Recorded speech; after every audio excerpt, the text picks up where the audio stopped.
Okay, I think we can go ahead and get started now. Good morning and welcome to Cal Poly's College of Agriculture, Food and Environmental Sciences virtual open house event. We're excited that you could join us today. I'm Andy Thulin. I'm the Dean of the College of Agriculture, Food and Environmental Sciences, and we have an exciting agenda planned for you today.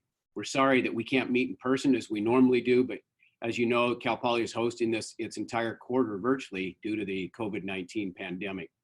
We just wrapped up our second week of classes, and by all accounts, the wrinkles, any wrinkles have been smoothed out, and the students have quickly adapted to this new learning environment. This situation has offered an unexpected and unique opportunity for us to be creative about how we offer our very unique hands-on learning programs here at Cal Poly that we're well known for.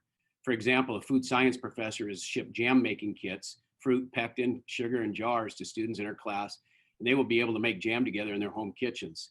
As long as the pandemic lasts, we will provide every learn by doing opportunity we possibly can while protecting the health and safety of our students, our faculty, and our staff. This time we're hopeful that by the beginning of fall quarter, everyone will be back on campus and ready to experience learn by doing in person. But your safety is our top priority, and we will continue to follow state CDC and CSU guidelines for the coronavirus situation. We'll be ready to offer our courses whether they're in person or online in the fall.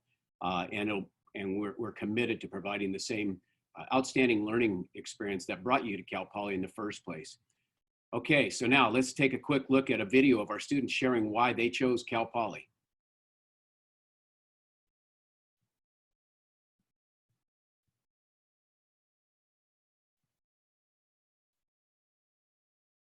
Haley, do we have the video? Mm-hmm.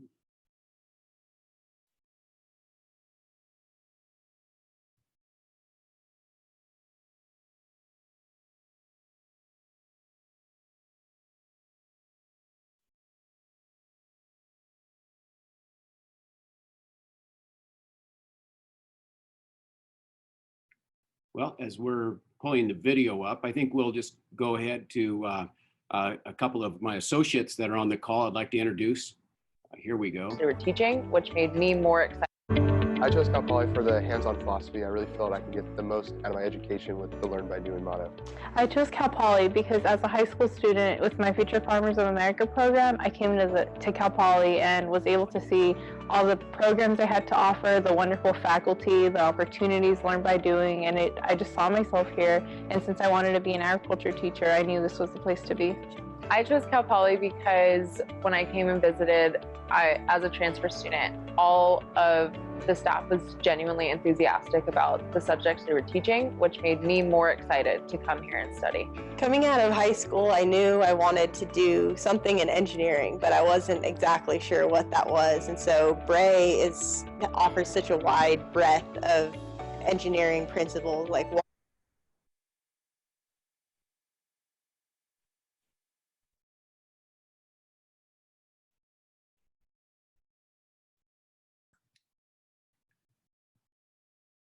I think while they're bringing that video up, here we go. Hands-on philosophy. I really felt I could get the most out of my education with the Learn by Doing motto.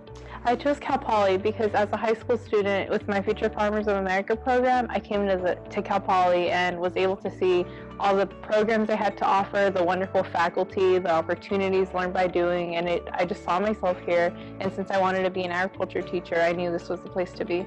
I chose Cal Poly because when I came and visited, as a transfer student, all of the staff was genuinely enthusiastic about the subjects they were teaching, which made me more excited to come here and study. Coming out of high school, I knew I wanted to do something in engineering, but I wasn't exactly sure what that was. And so Bray offers such a wide breadth of engineering principles, like water, mechanical, you get the civil stuff, and so it really gave me the time to get my hands dirty in it and see what my passion truly was. I chose Cal Poly because I wanted to go somewhere out of my comfort zone.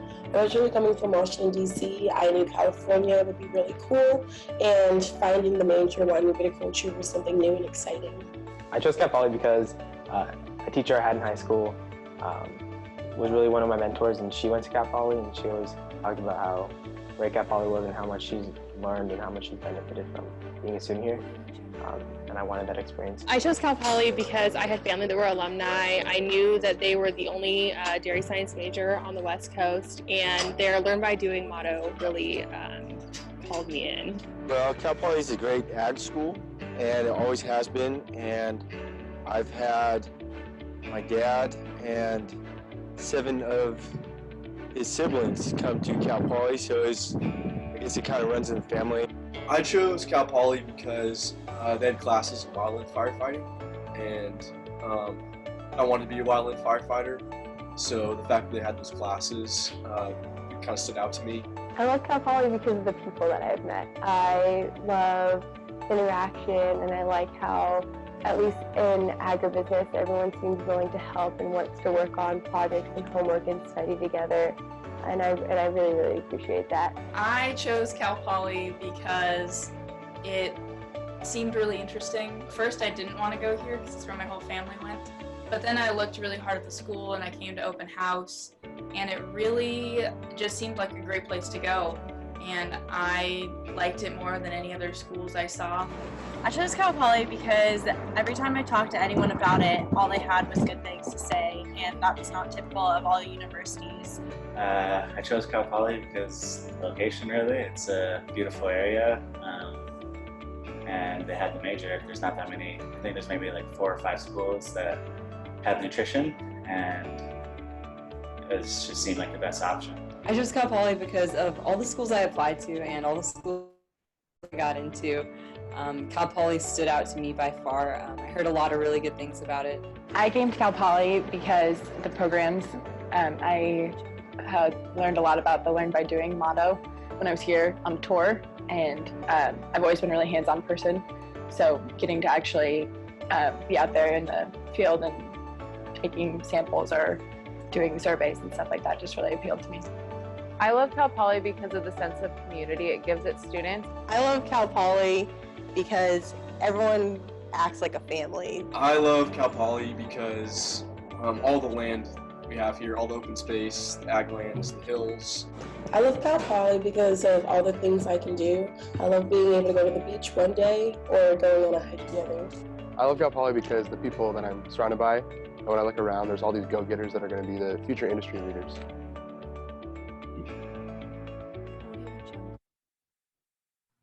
Thank you. And now I'd like to introduce to you some of my colleagues, Dr. Richard Cavaletto. Hi, I'm Richard Cavaletto, the Executive Associate Dean for the college. I work with the undergraduate programs, and I'm also a Cal Poly graduate, 1981 in agricultural engineering. And Dr. Jim Prince. Hi, I'm Jim Prince, the Associate Dean for Research and Graduate Programs. Those are my 2 main portfolios. I am not a Cal Poly alum, but both my daughters went to school here and they just loved it. Great. We're going to share some information about the college and ask that you hold your questions until the Q&A portion of the event. We're recording this session to post on our website for those who were unable to attend, and also for you to refer back to. And we have the slides, please. Okay.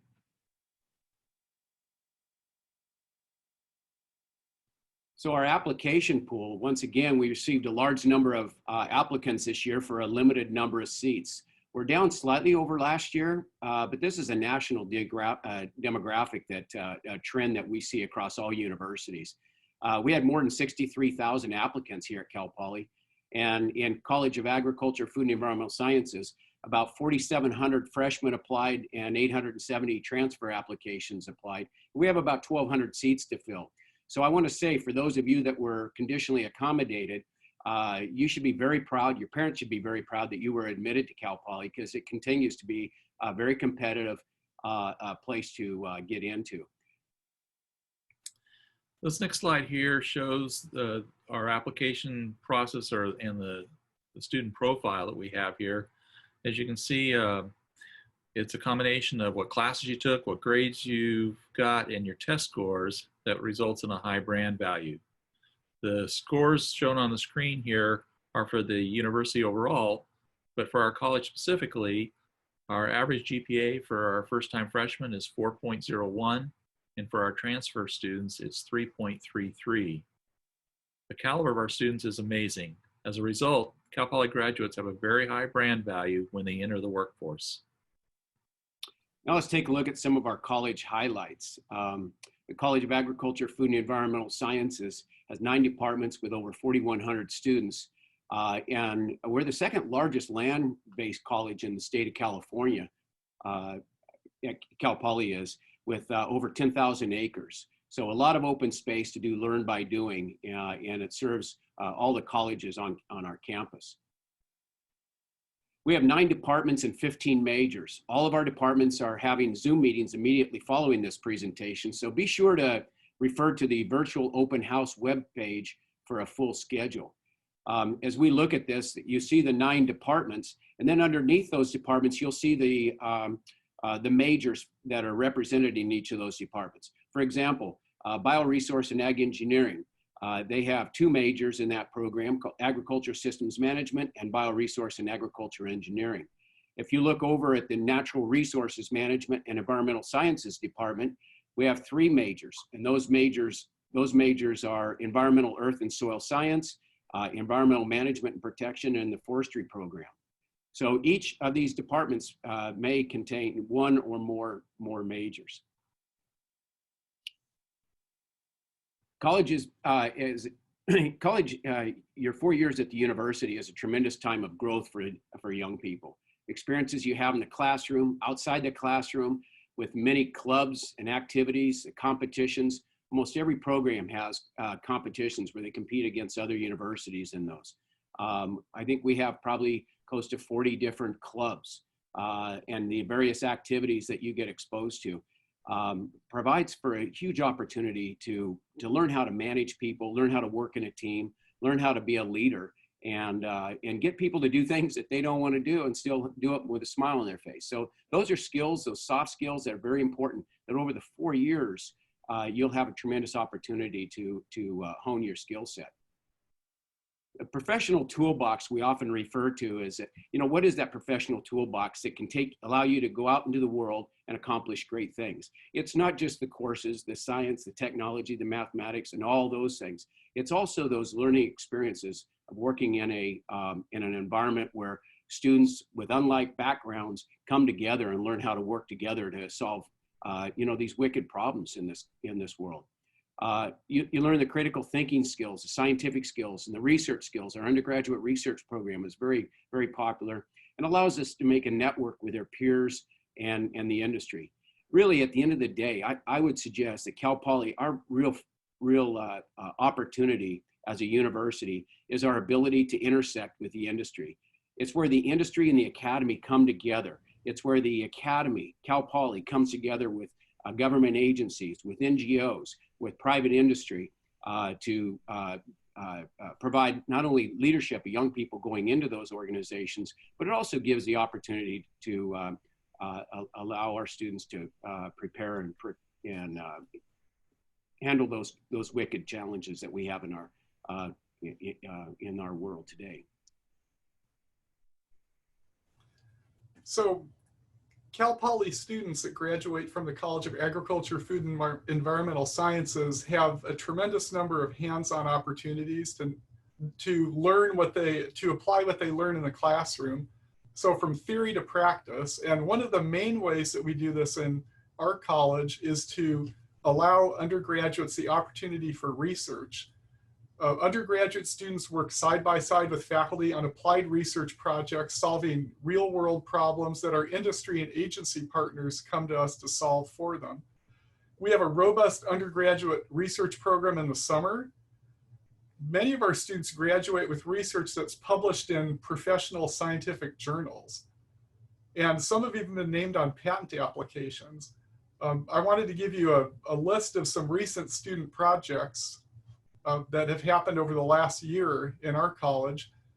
Fungicide resistance in grapevine powdery mildew, price indicators for Cal Poly's bull test, an analysis of the effect of grapefruit size on wine quality, the effects of urban sprawl on farmland prices, building an aquaponics system, restoration of a mountain meadow in the Sierras, building a mechanized lettuce harvester, reducing wildfires near towns, and many, many more. And all these are done by our undergraduates in close partnership with our awesome faculty. If you haven't already, I encourage you to follow us on social media and stay connected with the college. Our website, cafes.calpoly.edu, also hosts information and will have the recordings from this and all the departmental Zoom sessions. You can also sign up for a virtual tour and chat with our college ambassadors. Check out our website for that information. We've also posted some fun graphics on our social media for you to grab and post on your own channels. Go Mustangs! The bookstore is also offering a discount on Mustang gear, so be sure to check to shop online. Okay, now I'd like to introduce you to some of our other speakers who will ask to participate in a panel discussion. Please, for panelists, please introduce yourselves with your year, major, hometown, or position here at Cal Poly. And I'm going to ask them to go ahead and introduce themselves, and we'll start with Dr. Lambert. Hi, my name is Dr. Amy Lambert, and I am an associate professor in the Department of Food Science and Nutrition. I teach on the food science side of the department, and I am also a mom of a current Cal Poly freshman. Good morning, everyone. My name is Diane Korth, and I'm one of the academic advisors for the college. I also coordinate the Multicultural Agriculture program. And in our college, we have what we consider a shared model of advising. What this means is there are professional advisors who work with students. We are connected by department, so we work closely with department heads and faculty and know the curriculum very well for the majors that we work with.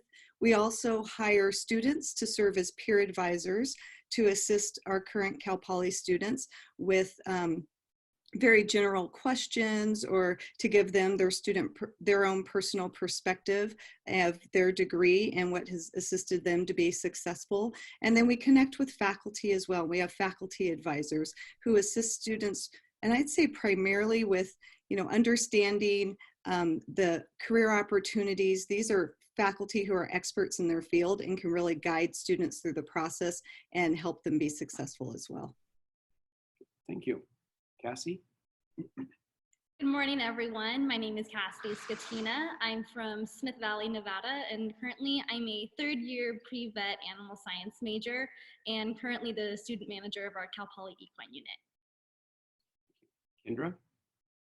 Hi, everyone. My name is Kendra Fulton. I'm a third-year Experience Industry Management student from Salinas, California. Julia? Hi, my name is Julia Hazami. I am a second-year Environmental Management and Protection major, and I'm from the Los Angeles area. Great. Thanks to you all for participating from your homes. Let's get started with some questions.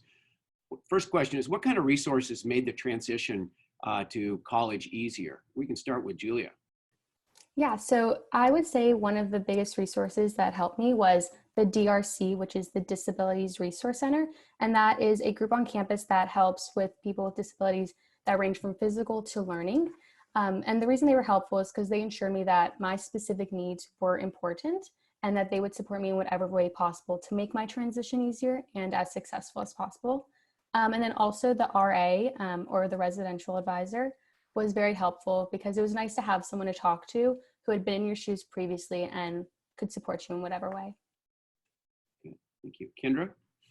So kind of going off what Julia said, looking for that help from, programs that Cal Poly provides. So for me, my freshman year, my peer advisor was so helpful to me, as well as the rest of the advising team.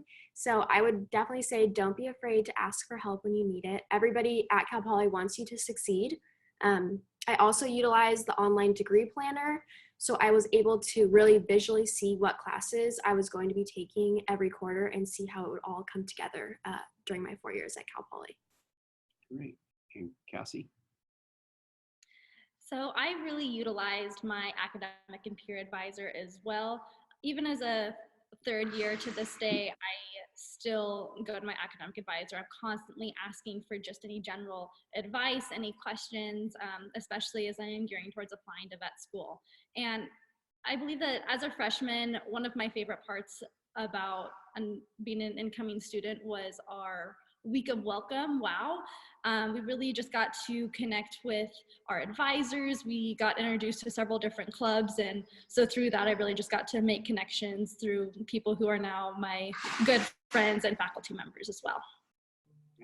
I'm happy to hear the students mention advising, so good for you.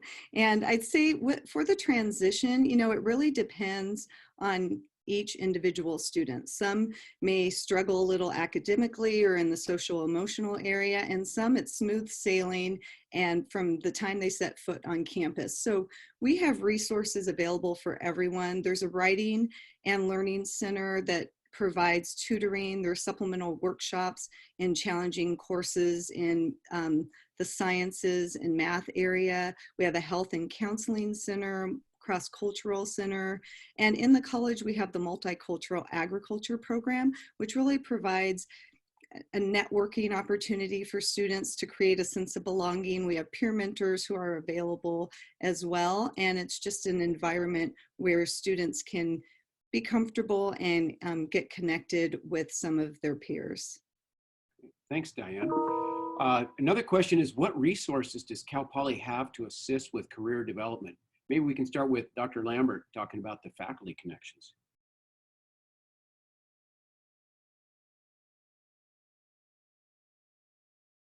Amy, you're muted. Thank you. Sorry about that. I think the best way to get engaged in getting your career development kicked off is to start engaging with your professors early on.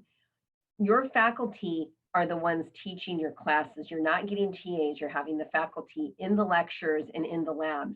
And starting to build that faculty-student relationship is very important. We bring guest speakers to class, whether we bring them virtually or face-to-face in person, and getting and engaging with those individuals and honing what specifically you want to do with your career is a very vital piece, as well as getting involved with some of the student clubs and competition teams as well, where you actually get to go out into meetings, professional meetings, and start building the networks on your own without necessarily the faculty involvement. Thank you. Dr. Cavaletto, Career Services? Yes, the campus has a robust career services center here on campus that helps students to connect with not only as they approach graduation to identify employers for full-time employment, but also to identify potential employers for internships. The internship process here at Cal Poly allows students during their quarter breaks to work employment in their chosen industries, to learn more about them and discover what they like and dislike about the opportunities that are before them. Several of our departments actually hold career fairs as well, so it allows students to connect with the employers that are directly related with their disciplines. The Career Services offers a campus career fair every quarter here on campus, where hundreds of employers are here for 3 days to meet and interview Cal Poly students. I would just, as dean, in watching our faculty and our staff and the interaction with our students, I would just say that the faculty are so key to helping students develop their connectivity with industry and develop their network, because the bigger that network is, the better opportunity you'll get your full-time job by the time you're into your junior year or beginning of your senior year. Many of our students already have their career position. So it's that connectiveness that the faculty and the interactions the faculty and the staff provide. Let's jump over to housing. What's housing like on campus, and how do you get comfortable living on campus? And a final question is there housing available for all 4 years? Let's start with Cassie. Yeah, so I have lived on campus all 3 years at Cal Poly. My freshman year, I lived in the red brick dorms, and Santa Lucia is our freshman dorm that's centered around cafes majors, which I absolutely loved, because as I found, it was hard to transition into my classes, and a lot of the people that were in my same major, same classes, we could study together really easily. So I found that very beneficial as a freshman living in that dorm. And ever since then, I've lived in the apartments on campus, which I've just found really convenient to walk to the Equine Center at work, to walk to my classes, and I could go back and forth in between, not having to worry about driving. So that was really convenient. And also last summer, I lived in what we call ag housing, and a lot of our different animal science and plant science units on campus offer housing to employees who work at our units on campus. And so the housing is on the unit specifically, so they have really easy access to work. And each month you take 20 hours out of your paycheck, which goes to your housing. So housing ends up being at a very reduced cost compared to the normal rent on campus. So that was very beneficial, and I absolutely loved it, and it was very convenient. So great. Julia. Hi. So in all honesty, the transition from living at home to on campus can be a little intimidating because you have all these new responsibilities and it can get overwhelming. But I also think that you find a new sense of independence from living on your own. And in regard to making it more comfortable, the biggest piece of advice I could say is the student has to be the one to take initiative. I personally didn't have the best living situation my freshman year, and so I ended up moving dorms. And at first I wasn't sure if this was the right decision for me or if it would make my living situation any better. But in the end, I'm so happy that I did that. And the reason I'm sharing this information is because I want all incoming freshmen to know that not all living situations end up being the best, but there's always something you can do to make your situation better for yourself. You just have to take that initiative. Great. Kendra? So my freshman year on-campus living situation was a little bit different than Cassidy and Julia's. I actually lived in the on-campus apartments my freshman year. So this housing gave us a little bit more freedom with cooking, and we had that extra space, that extra living space. We didn't have to share a bathroom with so many people. So it was definitely a nice transition from living at home. So I would say the difference between the apartments and the dorms is that in the apartments, you really have to go out of your way to meet people compared to in the dorms when you're in, those closer quarters all the time. So this was like a little intimidating at first, but I just had to remind myself that everybody was in the same boat, trying to make friends and feel comfortable in our new housing and college environment. Thank you, Kendra. Dr. Cavaletto. Cal Poly's had for a number of years a requirement for students, our incoming freshmen, to live on campus. Our experience and the experience of other institutions across the country has been that students that live on campus are more successful. They have minimized the distractions, they're close to their classes, many of their day-to-day needs can be fulfilled more easily. So we've put that requirement in place, and as I said, it's been in place for a number of years. Starting this fall, incoming freshmen for our college, the College of Agriculture, Food and Environmental Sciences, and the College of Architecture and Environmental Design, students will be required to live their first 2 years on campus. And over the next couple of years, the remainder of the colleges will also have their students being on campus for 2 years. Again, the data shows that students that live on campus do better generally. They're able to make better connections and integrate more socially into the environment, but also have easier access to resources that they need for their academic programs. There is the ability for those that have exceptions for that. So as you apply for housing, be sure to look for that in the housing portal. Thank you, Dr. Cavaletto. Let's jump to the laboratories, and maybe we can have the students talk a little bit about one of your labs or enterprise classes. How did it help you to learn and to, and also what did you like about it? So if we could start with students. Yeah, so honestly, when people ask me why I chose Cal Poly or what's my favorite part about Cal Poly, it's these enterprise courses. And if I could, I would take a whole year, a whole quarter of just enterprise classes because they've just been so fun. They're basically what an enterprise is, it's all hands-on, and it just completely abides by Cal Poly's Learn by Doing philosophy, which is, I'm a very visual learner. I learn best when I actually can be able to do it and see what I'm doing. And I think I've taken about maybe 7 or 8 enterprises since I've been at Cal Poly, but there's animal science enterprises as well as those involved with plant science majors as well. The different animal science one, for instance, last quarter, I was involved in the foaling and equine breeding enterprise. And the students get to physically be here at night at the Cal Poly foaling barn and help the mare foal out her baby. And then in the breeding enterprise, we got to breed those mares back and watch them get pregnant so they can have foals next year. And it's just been such a rewarding experience, and I've learned so much, and I just don't really think there's any other college that can compare to these programs that we have, where students are doing all of the work on campus. Every unit is student run, student managed, and it's just been very rewarding of how successful we have been. Great, thank you, Cassie. One of the labs that I really enjoyed was my GIS class, which is Geographic Information System, which essentially is just map making. And before taking this class, I wasn't really sure what goes into map making, but coming out of it, I realized that there's so many things that we use on a daily basis, whether it's an actual map or the GPS on our phone. And there's so many things that go into those tools, the work and the time that go into it. And it opened my eyes to realize, what am I actually using and how did that get to where it became? And then what I like about my labs is that it's comprised of all of my best friends within my major. And that's actually something I love about Cal Poly, is that you become so close to the people within your major and you get to be able to go to class with them, go to labs. And then lastly, my professor, Marisa Fitzgibbon, was just an incredible teacher. And she deserves the best because she's just been always there for her students, always ensuring that we're learning if we have any questions, and just walking with us to make sure that we are doing the best we can and as successful as possible. Thank you, Julia. Kendra?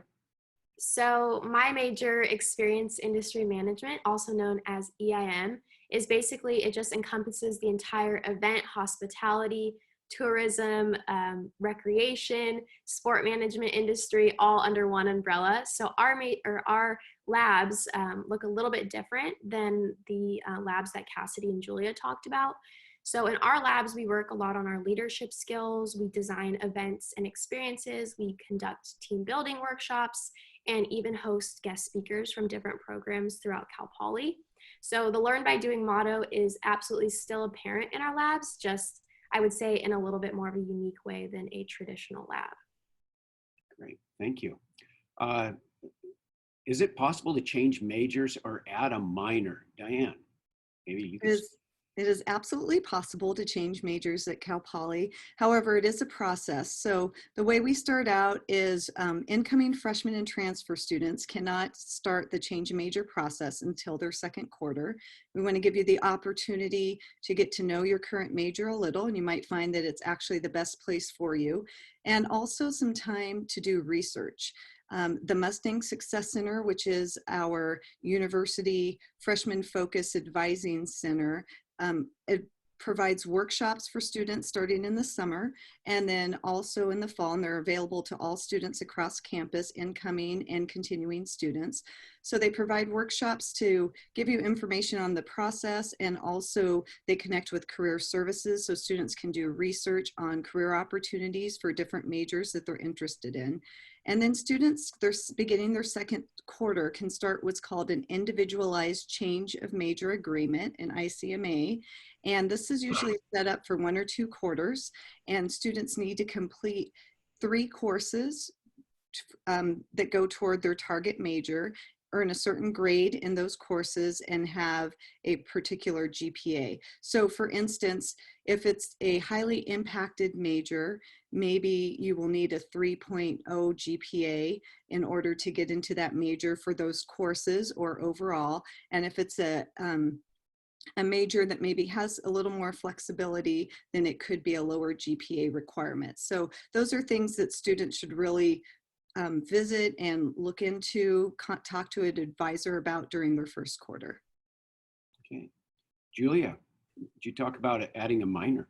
Yeah, so as I said before, I'm an environmental management and protection major, but I've also always had a pretty strong interest in psychology. So rather than changing my majors, I decided to declare the minor in psych, and that has allowed me to take to have these 2 fields of study and be able to take classes from them both while still pursuing the major in environmental management. Thank you, Julie. What kind of resources are available for transfer students? We'll start with Dr. Cavaletto. You're muted. Sorry. Transfer students are an important component of our student population here at Cal Poly. You'll find that many of our faculty were transfer students as well, so they understand the special needs that transfer students have as they come in. They're getting closer to graduation, they're more focused on their careers, and they're looking for those networking opportunities and connections to be ready within a couple of years to graduate and to enter into industry. So our faculty are a first resource. Secondly, the campus has a transfer center that's been established here to help transfer students to feel a place of home, to be able to connect with other transfer students here on campus, and to talk about the unique challenges and opportunities that transfer students have as they switch institutions in the middle of their career focus here. Thank you. Diane? Sure, I'd like to add, of course, advising is critical for transfer students. Since you're coming in from a community college or another university, we really want to start early and look at your academic plan and lay everything out so that you can complete your degree in the 2 or 3 year period, depending on your degree. So we start out in the summer with Transfer Slow Days, which is an orientation for transfer student, always occurs in August. And we help you review your curriculum so you know where you stand with your degree. And also we help you register for classes for fall quarter. So you set out knowing exactly what you need to take for your first quarter at Cal Poly. I'd also, again, want to mention the Multicultural Agriculture Program, because this center really seems to serve as a hub for a lot of our transfer students. Some of our transfer students are commuting. So in the center, we have a refrigerator, a microwave. Like I said, there's good social connection. We have other students there who serve as peer mentors, and sometimes it's just a great place for our transfer students to connect. University-wide in October, we participate in National Transfer Week, so there'll be a lot of events focused that week on transfer students across campus so that you can get to know each other a little better and share your experiences. Thank you, Diane. Maybe Diane, you could take this to start with. Is it difficult to register or get into classes at Cal Poly? Very popular question. So registration, like everything else, is a learning process. Students need to learn how to use our tools in order to register, and also need to understand their curriculum and when they should be taking classes. So one great thing in this college, many great things, but one of them is we have orientation classes for the majority of our majors, and students take that class their first quarter. So within that class, you get to learn about tools like registration and also your degree and how to map it out. It was mentioned earlier by one of the students, we have Degree Planner, which assists students with their academic plan, and it's kind of like a roadmap for them.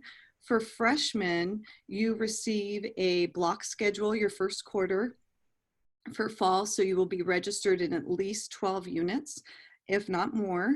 And then the subsequent quarters, winter and spring, you get a full or a partial. It depends on, of course, the classes you've brought in through maybe AP credit, advanced placement credit, or any community college classes as well. And I'd say the biggest thing for students regarding classes is learning to be flexible. So a lot of times students have a plan in their mind for the following quarter of what they want to take and when, but we have classes that begin at 7 a.m. and our last class ends at 10 p.m. So we almost always can find a full load of classes for students, but they have to be flexible and realistic about the days and times that they want to take the classes. And peer advisors are a great resource, the Mustang Success Center for Freshmen, to help students with their registration each quarter. Thanks, Diane. Cassie, would you make comments? Yeah, I personally haven't had a problem with having to find my classes or registering. I've only ever been waitlisted for a class once. Maybe I'm just really lucky, but I used the degree planner, as Diane was talking about, and in that you can make several sample schedules, and you can kind of see, you have a specific registration time for your classes, and as you get closer to your date, you can see the number of seats in the class, and so you can change that around to your availability. And I have also gone to my academic advisor for that as well to get advice on what classes I should take.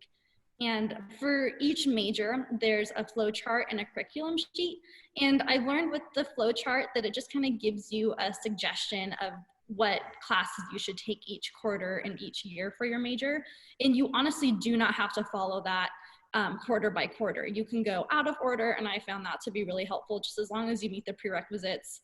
I took classes that I should have, waited to take my senior year as a sophomore, and vice versa. There's classes that I still need to take that I just found it was easier to push off. So you can do it in any order that you like, as long as you meet the prerequisites, and the schedules are pretty flexible to meet your schedule as well. So I personally haven't had an issue for it. And if you have any questions, go to your academic advisor. They're the best resource for that. Thanks, Cassie. The next question is, what kind of opportunities are there for students to be involved in campus outside of the classroom? And Julia, could you start us off with that, please? Yeah, of course. So this year I have been involved in ASI student government, and I hold a position on the board of directors representing my college. So in the vaguest terms, as a board member, we represent the student population and basically act as a liaison between the student body and Cal Poly Corporation or other staff members. And as a board member, you're able to write and pass bills, resolutions, and endorsements about issues that are important to the students. So for example, we recently passed a resolution calling for Cal Poly and ASI to transition to 100% recycled paper and a paper reduction campaign. So then basically after these bills, resolutions, or endorsements are passed by the board, which is comprised of all students, it then can go to the academic senate, which is comprised of all faculty members, and then it goes there for further discussion and a final vote. But I would probably say the best part about being on student government is being surrounded by the most determined and dedicated, hardworking students, and just being able to see everyone's work really be paying off in the end. So it's been a great experience, and I wouldn't change it for the world. Great. Thank you, Julia. Cassie. Yeah, so these past few years, I've been involved in our Cafes Ambassadors program, as well as I've been working a lot on our Cal Poly Equine Unit. So with our Cafes Ambassador, basically you're a representative and a face of our Cafes College. And through that, we give tours to all of our animal science units in our agriculture department. We get to go to several different conferences. I was able to attend the California State FFA conference. We've sent students to the Tulare Farm Show, and we've hosted our own conferences with several different colleges around the state of California. And it's just been a great opportunity to get to speak to prospective students and meet a lot of different people as well. We have guest speakers every week in meetings. So that's been one of my favorite opportunities at Cal Poly. And I started working at the Equine Unit last summer, and through that, I've made a lot of connections as well. I've gotten animal science hours for my prereqs for vet school, and at Cal Poly, we offer a lot of enterprises and classes that you can take as well. And the best part about that is you don't have to be an animal science major. You don't have to even be under the Cafes College. You can be any major and take any of our writing classes, starting from our beginning writing with little to no experience at all to our advanced colt starting class. And then we have several different enterprises, as I mentioned earlier as well, like foaling, halter breaking, breeding, and several more. So I've been very involved with the Equine Unit, and that's been one of my favorite opportunities at Cal Poly. Thank you, Cassie. Kendra, could you add to that, please? Okay, so I would say I've got involved outside the classroom in so many different ways. There's too many to name, but two highlights for me would be our annual fundraising event that we put on for the EIM department, as well as the annual Poly Royal Rodeo, which is actually the largest collegiate rodeo in the nation. So a little bit about what I do with the EIM auction and dinner fundraiser. This is a completely student-run event, and it's open to, you don't have to be an EIM major to participate and help plan it. We basically raise money for our department at this event that goes directly towards sending students to conferences, funding research, and numerous other things. This event is also a great networking opportunity. So the EIM department specifically has really close connections with our industry leaders. So we have industry leaders from companies like George P. Johnson, Adobe, and Visit California come to this event. So it's an awesome opportunity for students like me to meet industry leaders, and that could potentially, lead to a job. And so last year I served as the lead for this event, and I really got to see what I was learning in my EIM classes come to life at this event. And the same goes for Poly Royal Rodeo. I have loved getting to see my passion for the sport of rodeo and my passion for event planning coming together. Once again, I've had the opportunity to work with some of the biggest companies in the rodeo industry as the event lead for Poly Royal Rodeo.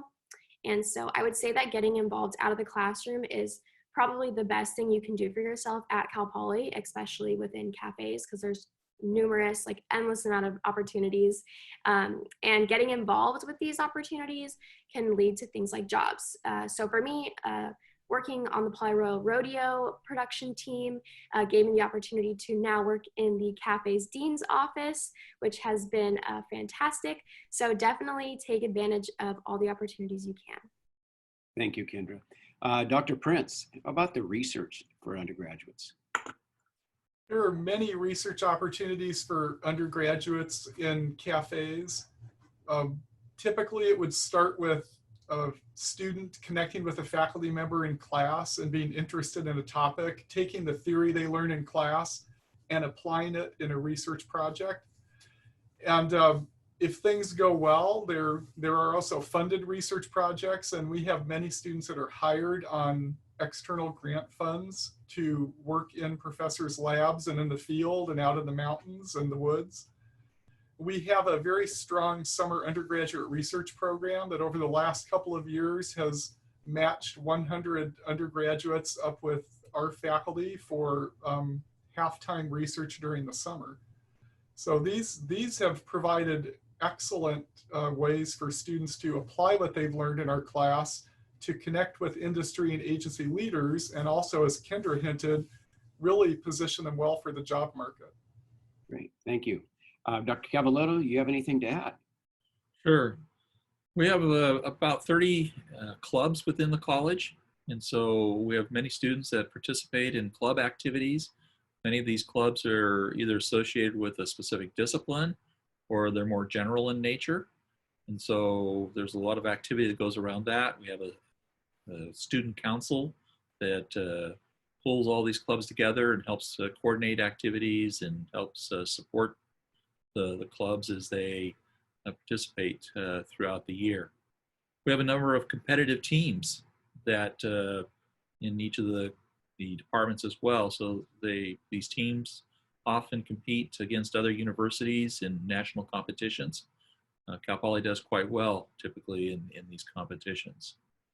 The students have mentioned about enterprise projects where they're able to put into practice many of the things that they're learning in the classroom, and as they're doing these enterprise projects, they're also earning academic credit for them. And then we employ a large number, more than 100 students from the college are employed at our academic units. And so they're able to help put into practice a bunch of what they do in helping to support our dairy, our meat processing center, our crops unit, our horticulture unit, our food science and nutrition pilot plant. So lots of opportunities and ways to be engaged outside of the classroom. Great. Well, the next question is one that's very popular among parents. How realistic is it to graduate in 4 years? And we'll start with Kendra. Yeah, so I know coming into Cal Poly, I personally was like I believed that like you couldn't graduate in 4 years, and my parents were like freaking out too, but it's definitely realistic. I'm actually on track to graduate a quarter early, and I didn't come to Cal Poly with any AP credits or existing college courses. I have taken an average of 16 to 21 units a quarter, which comes out to 4 or 5 classes. And students are required to take 12 units a quarter to be a full-time student. I did take some summer classes to just like boost myself ahead and give myself a little bit of like leeway with like my quarters. So if I wanted to have a more relaxed spring quarter because I was taking some more advanced classes, I could definitely do that because I took a couple classes in the summer. But it definitely is realistic to graduate in 4 years if you hold yourself to it.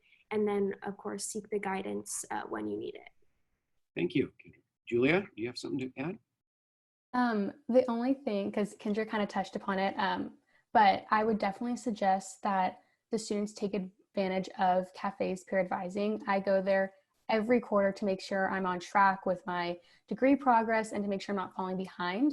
But I would also like to say that, same with Kendra, I took some summer classes, and I think that can be really helpful, especially if you either want to get ahead or you want to give yourself some more breathing space throughout your quarters at Cal Poly.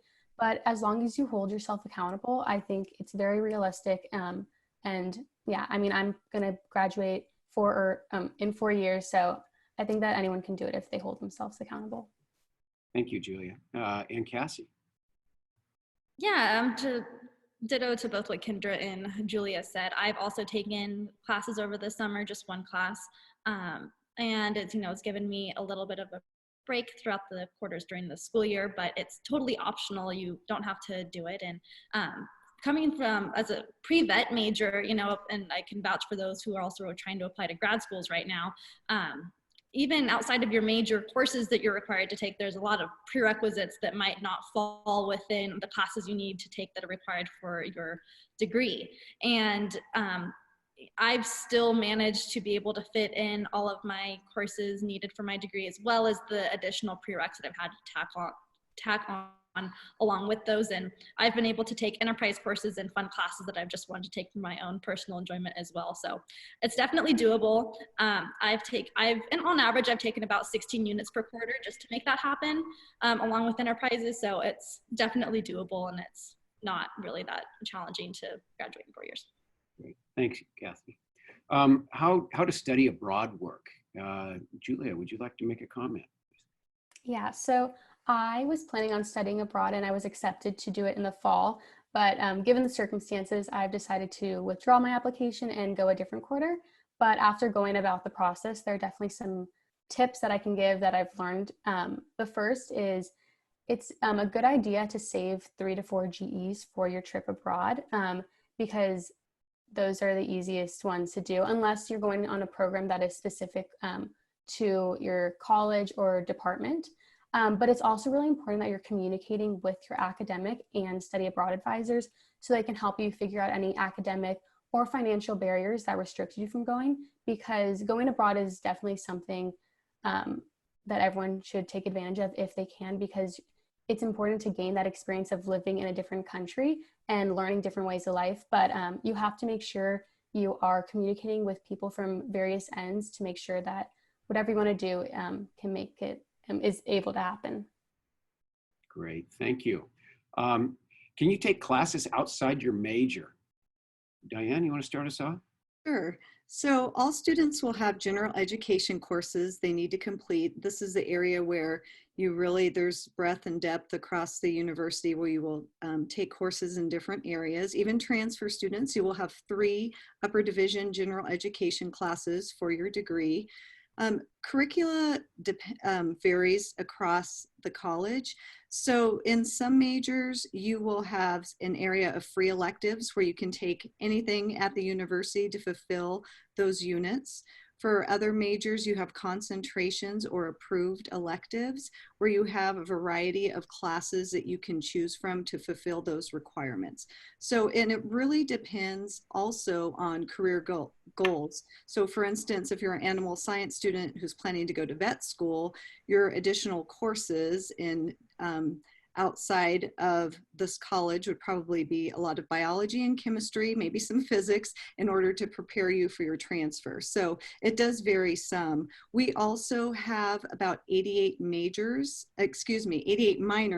at Cal Poly, and Julia touched on this, but minors are available to students. Some, it's just truly on their interests. Let's say you're a bioresource and ag engineering student, but you've grown up playing a musical instrument and you want to do a music minor.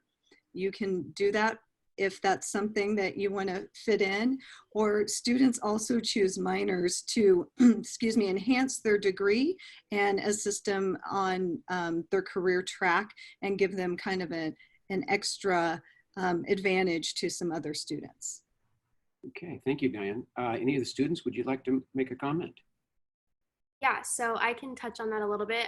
Like Dan was talking about, we have a list of required electives, some majors, and that is true for EIM. So I've actually taken military science classes that are centered around leadership. I've taken a handful of business classes at the business school, such as business law, accounting, corporate communications. I would say that these are a great way to venture out to other colleges and learn about fields outside of your degree that can actually come full circle and be helpful in your chosen field of interest. And they're definitely some of my favorite classes and a great way to meet people outside of cafes. Great, thanks, Kendra. Okay, we'll move on. Are there research opportunities for the students? Dr. Prince.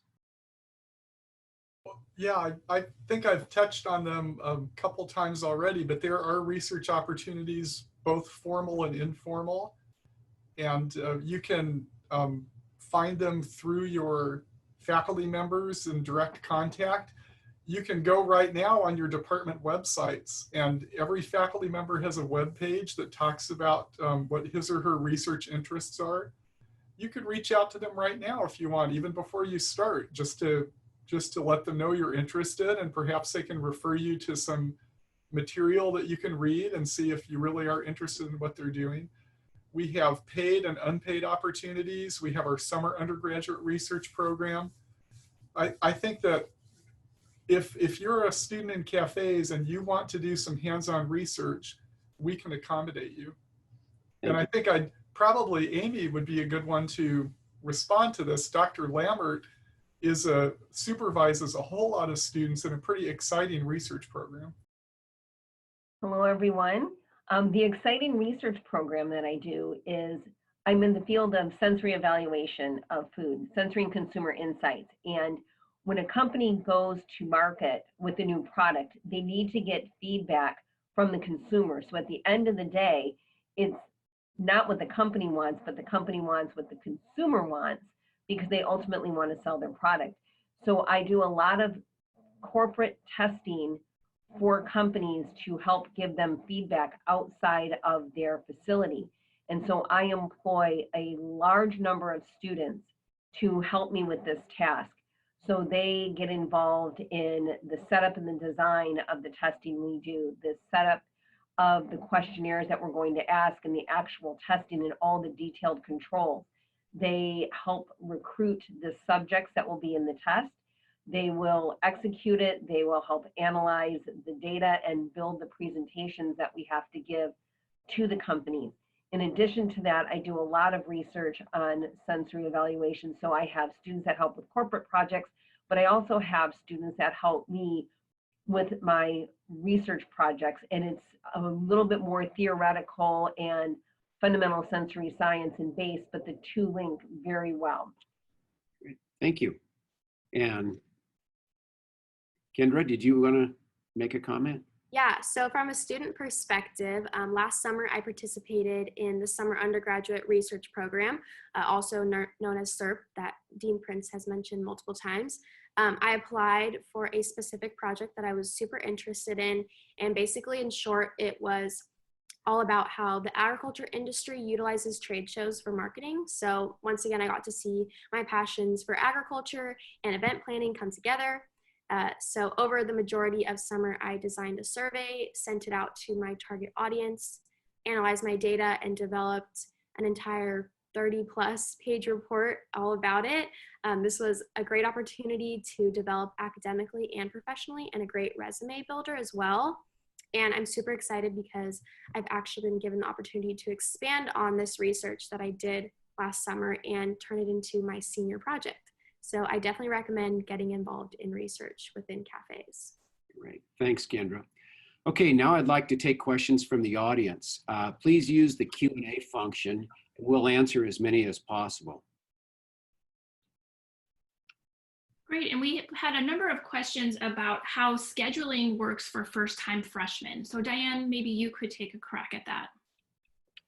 Sure, and I'm assuming we're talking about their course schedules. So as I mentioned earlier, freshmen are given a block schedule, fall, winter, and spring quarter, their first year.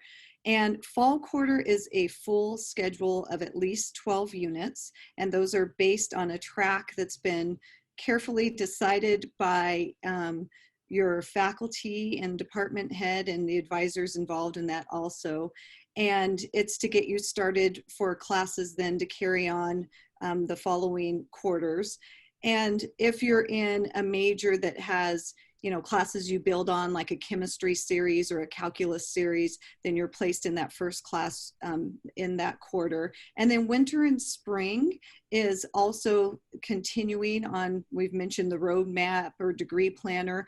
There'll be courses you'll be automatically enrolled in. Sometimes for your major, it's not the full 12 units, winter and spring. It may just be 1 or 2 classes, and a lot of it depends on what the student has already brought in to the university. So hopefully that answers your question. The Mustang Success Center is really going to be focusing on freshman advising for your first year. So they're a great place. You could send an email and connect with them, and they can answer a lot of your general questions, or also sending an email to Cafes Advising. And we had a few follow-ups to that as far as what are the options for taking summer school, and does that help you fulfill some of your GE requirements? Okay, I'll try this again. So for summer, yeah, we have different programs. There's a quarter plus program, and there are summer classes available at Cal Poly. That list is being worked on right now, actually. And so students will be receiving information. Sometimes students choose to go to a community college and take classes that way, and that's an option as well.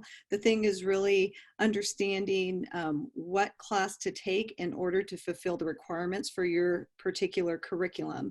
Because for some majors, we have support classes where maybe you're taking an econ class, an economics class to fulfill a GE, but you need to take a specific economics class for your major. So those are things you have to really be mindful of before registering in summer classes. We also have a few questions about the honors program in the college. Dr. Cavaletto, could you address that? Yeah, so the university hosts an honors program. Some students were asked to participate in that based upon their grades and test scores. And so students that were asked to or invited to participate, you can do that. It allows you, the honors program connects you with students within that group. There's some additional courses and things that are accessible to you through the honors program. And there's some unique projects and team building exercises and things that happen through that program. Students that aren't initially selected but would like to, once they're here on campus, they can reach out to the honors program and ask to apply through an alternate route after you've been here for a year. We had a few questions about admission to vet school. Dean Thulin, could you address the path that students take and what the acceptance rate to UC Davis typically is? I'm not sure the acceptance rate, although Cal Poly would be considered one of the top feeder schools for vet schools in this country. Anywhere from 45 to 60 students a year going into various veterinary medical programs across the country. A lot go to UC Davis, but also Colorado State, Texas A&M, Cornell. And then we have a number of students that are selected while they're at Cal Poly to actually participate in vet school in the UK. So University of Glasgow, University of Edinburgh, and also the Royal Veterinary College in London. We have partnerships with all three of those universities. I want to come back to what Cassidy mentioned. You know, it's all about doing the prereqs and getting, you know, good scores and then getting the experience, you know, as a student, as an undergraduate student. And I think that's what separates Cal Poly from so many universities. We have some very, very nice facilities that our industry and government partners and donors have helped us to achieve. So when you have good facilities, the students are able to actually run those operations and get experience that they would never get in vet school or other universities that send students to their own vet schools. We also have partnerships with other private veterinary schools where they'll come and work, you know, bring their veterinary medical school students from their campuses to Cal Poly for a week at a time to get experience that our undergraduates get. So it's pretty amazing process and something we're well known for. And maybe I'll let Cassidy make a comment, but there's a lot of interest in the animal science. A lot of those students, and I can't remember how many, but maybe Cassidy, you could make a comment or two. Yeah, I'd just like to add on to what you said. We're going to talk about it more in our animal science department Zoom meeting. So if you join that afterwards, we'll have a lot more information on that. But Davis, their acceptance rates, I'm not sure the exact percentage from Cal Poly, but I do know they accept the most Cal Poly students. That's just how it's worked out in the past few years, and it's been an ongoing trend that I believe we sent like 8 or 9 students from Cal Poly to Davis last year. And because Davis is also in the state of California and it's close to home for a lot of our Cal Poly students, Cal Poly has really organized our curriculum sheet and our flow chart to match the prerequisite requirements for Davis. So actually, if you want to go to Davis, you don't need to take any extra courses that don't match up with the courses you already have to take to get your bachelor's degree in animal science. So that is the one nice thing about applying to Davis. But if you wanted to apply to any other schools, most of them require extra prerequisites, but not for Davis. Thank you, Cassidy. And here's a question for the students. How do you balance your academics and your social life? Julia, do you want to start? Sure. I would say that in regard to that, I think it's all a learning experience because you've never lived away from home. You've never not had someone to kind of always kind of push you to either do more academic stuff or more social stuff. And now you're kind of all on your own. So it's a weird feeling, but you learn how to manage that. And a lot of it is accountability. You have to hold yourself accountable for realizing, okay, I actually need to study for this class rather than going and hanging out with my friends. But I mean, at the same time, you have to realize that after doing so much hard work, you deserve to have a little bit more of a social life, but it all is balance and learning how to manage that balance and just kind of going with the flow. And I know that sounds kind of cheesy, but like figuring it out as you go, because nothing's going to come and be perfect all of a sudden. You have to realize that things are going to change, but I'll figure it out. So that's kind of what I've done. I've just kind of learned to like figure it out as I go. Haley, I'd like to add to this. When students arrive on campus, they'll see a slogan put out there, 25 to 35 hours per week. And so the average student spends 12 to 16 hours, 17 hours a week in the classroom, but then they should plan on spending an additional 25 to 35 hours outside of the classroom to do their readings, do their homework, complete labs, finish all those pieces together. So going to school is really like a job. It's a 40 to 50 hour a week job. And then once you've done that work, then you can have time outside of that to be involved in other social activities. Great. We have a few questions about Swan Pacific Ranch and if students take classes there or internships or both. Dean Thulin, would you like to answer? Yeah, we're very privileged to have our Swanton Pacific Ranch up in just north of Santa Cruz in the Davenport area. We own property about 3,800 acres all the way down to the ocean on both sides of Highway 1. It's a ranch that was donated to us by Al Smith, who started the Orchard Supply Hardware Company. And it's a wonderful place to go and learn and sort of get outside of the box, outside of your major. We have a very large redwood forest there. We have organic vegetable production. We have organic fruit production with apple trees. We have cattle, forestry, the hydrology. It all comes together. So we have students that go there on internships. We have students that will go there and spend a quarter just helping with one of the research projects or just the normal day-to-day operations. And they do have classes. We do have, this summer we'll have a class on the forestry side that is very impactful. It's our a capstone class for students. And we have a lot of the federal and the state government officials that are involved with forestry and natural resources come and speak to the students. And so it's a huge opportunity. And it's a place where if you don't know what you want to do and yet you like the outdoors and you like these various areas, it's a place where you can go for a quarter and do an internship or get involved with one of the enterprise classes, such as the Stalker Cattle project, where they'll go up and the students will actually run 400 head of stalker calves on the weekends. They'll go up and sometimes during the week with their classes. So it's a place where you can go and learn, and it's pretty safe, and it's just a beautiful environment overlooking just north of Santa Cruz. If anyone else would like to comment, any of the students, have you had a chance to be involved yet? Let me just add, Dean Thulin, that a number of departments take field trips up to the Swanton Pacific Ranch during the year as well. There's over 200 field trips each year there where students will go up for one or multiple days to be involved either on the forestry side, of crop production, the livestock, or the environmental sciences part of it. So lots of opportunities there. Julia, did you have a comment?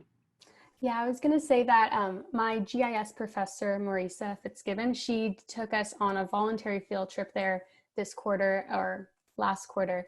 And we didn't go with an intention of doing any specific to our class, but we got to go and hike around. And it was just, that was my first time going to Swan Ranch. And it was one of the most incredible, breathtaking, and calming environments. So I would definitely advise all students, if you have the opportunity to go there, whether it be on one day or for a quarter or for the summer, to definitely take advantage of it. And while the ranch is organized and managed by the College of Agriculture, Food and Environmental Sciences, it serves the entire campus and many majors and all the colleges. And in addition to that, we also have other universities from across the country that do come in with students for a week at a time or a few days at a time, just to use that beautiful and wonderful environment. Great. We have a few questions about how many AP credits can be transferred in. Diane, could you address that? Sure. There really isn't a maximum amount of units that can transfer in. Some of them honestly end up sitting in your free electives if they don't meet a particular requirement in your course. So we take all of your AP credit, and then it just depends on how it actually fits with your degree. So some will meet a general education requirement, some may meet a support course in your degree, and others may just be listed as a free elective and not meet a specific degree requirement.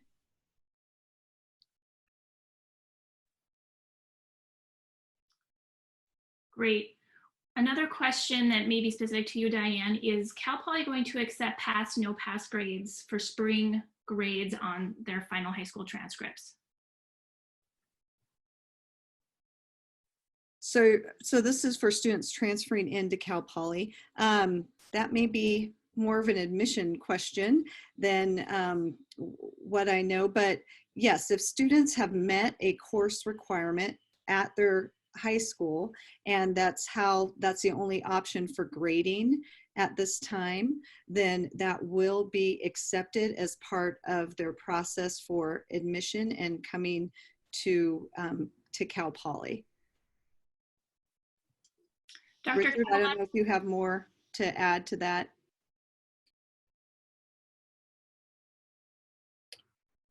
Yeah, I believe that that's the correct case. I mean, if the student has no control over the grading process at their institution now, given the COVID-19 pandemic, the university will take the grades. However, the institution is handling that at this point.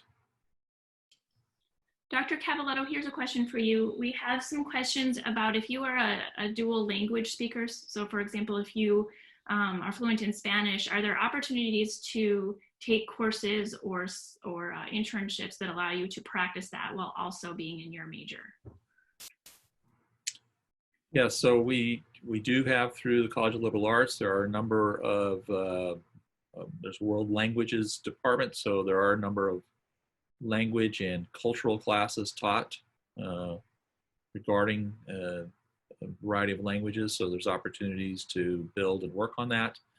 And then there's also opportunities through study abroad to go to a number of foreign countries and to be able to use your second language in those countries. For example, we have a faculty member in agricultural business that taking a group of students down to Mexico. And so as part of that, they were going to spend about 3 weeks at a language school. And then the remaining 10 weeks would be out working in the industry and learning more about the agricultural businesses in Mexico. So it was an opportunity to get some language skills, culture, and also discipline related. So there are a number of those opportunities. I might add that there's a lot of companies and organizations, NGOs, that if you are a dual language person that has other skills in other languages, that companies are always looking for those kinds of young people to do internships and just to expose them to these various things. And I know on the agricultural side, it's definitely that way, but that's another great opportunity. Dr. Cavaletto, we have a question about pre-law. Are there many students in the college that are on a pre-law track? There are a few that are doing that, and it comes from a number of different areas.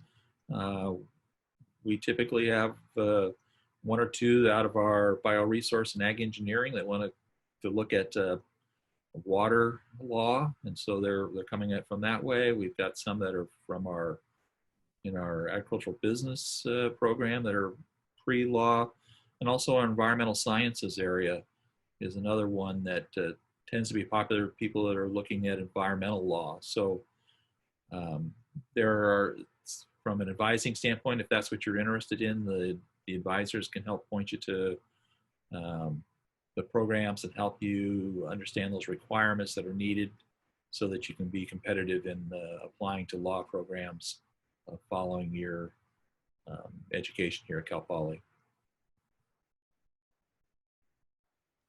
We have a few questions about housing off campus, and if students who live in off-campus housing, if they recommend bringing a bike or if the bus service is easy to use. Julia, could you start the answer?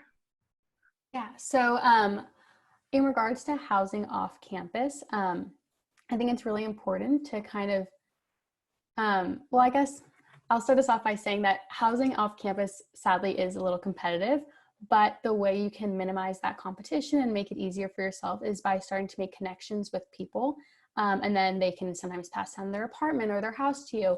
But in regard to transportation off campus, so I don't have a car as a second year, and I'm living off campus, but I have my bike and I always use the bus system. So as incoming freshmen or transfer students, when they come to campus, they get their Poly card.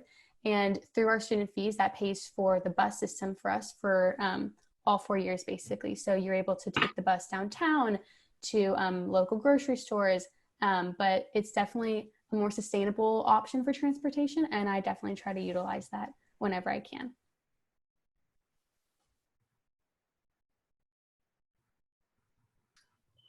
Kendra, do you have anything to add?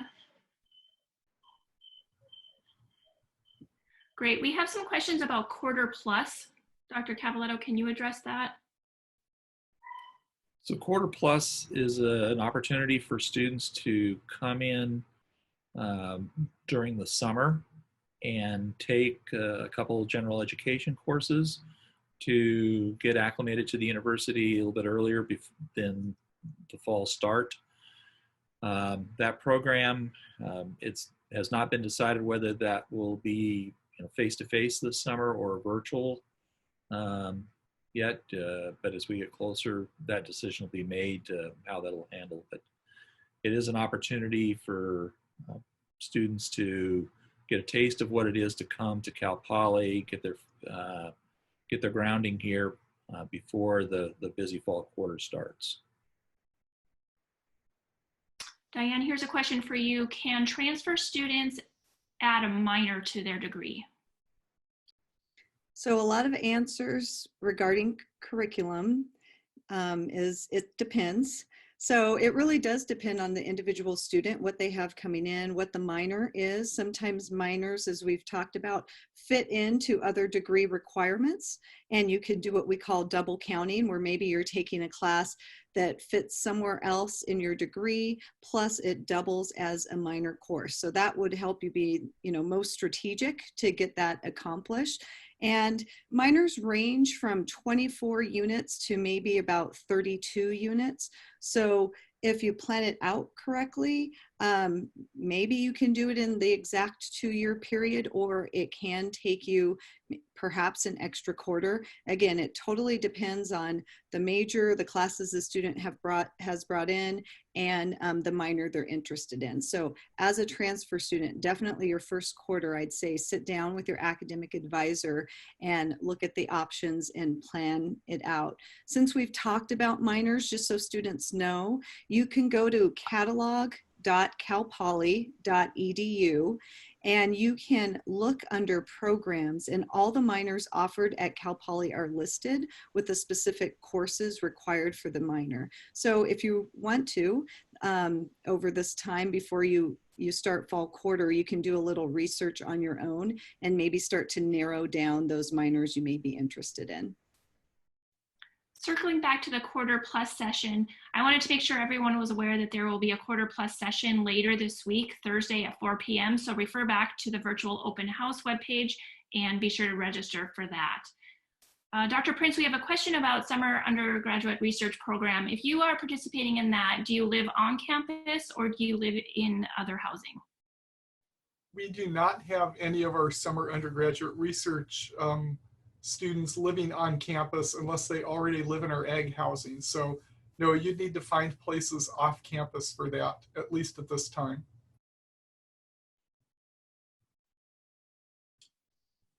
Great, and we have a question about, is it possible to switch majors outside of the college or within or outside of your department? So can you switch to another department or another college? You can, definitely. And it's the same process campus-wide. The individualized change of major agreement works the same if it's within your college or if it's to a totally different college on campus. So it's this same process of needing at least 3 courses, usually about 3 courses, certain grade in those classes, and either certain quarter GPA or Cal Poly cumulative GPA. And again, another resource for students would be advising.calpoly.edu, and there's a lot of information there regarding the change of major process and requirements for each major.